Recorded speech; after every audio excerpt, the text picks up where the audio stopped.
Serial वसुधा की कहानी अब उस मुकाम पर पहुंच चुकी है जहां हर एक सीन दिल दहला देने वाला साबित होने वाला है। आने वाला ट्रैक इतना जबरदस्त, इमोशनल और धमाकेदार होगा कि दर्शकों की धड़कनें तेज हो जाएंगी। इस वक्त सबसे बुरा हाल है चंद्रिका का, जो जेल की सलाखों के पीछे अपनी ही जिंदगी की सबसे बड़ी सजा भुगत रही है।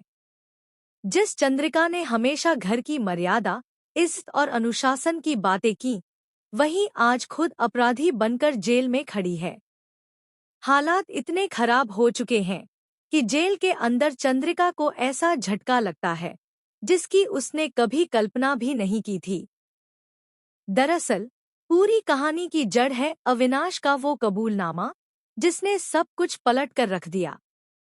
अविनाश रोते बिलखते हुए अपनी मानसा चंद्रिका के सामने सच उगल देता है कि देव भाई पर गोली उसी ने चलाई थी।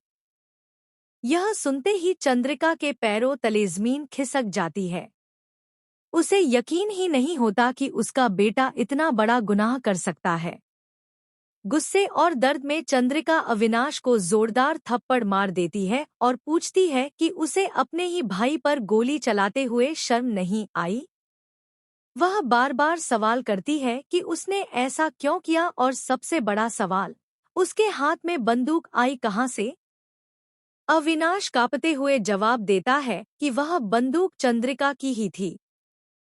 यह सुनते ही चंद्रिका पूरी तरह टूट जाती है। उसका दिल गवाही नहीं देता कि उसका बेटा इस जुर्म के काबिल है।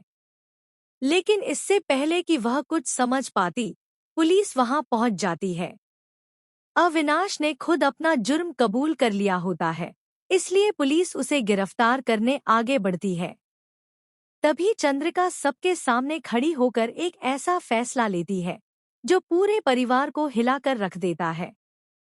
वह कहती है कि यह सब कुछ उसी ने किया है और गोली चलाने की जिम्मेदारी भी वही लेती है।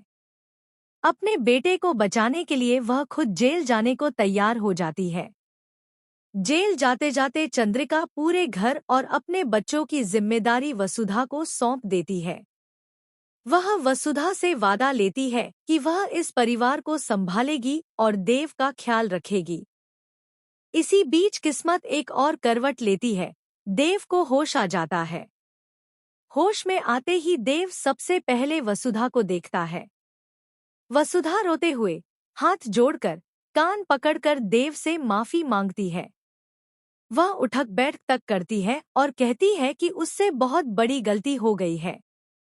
द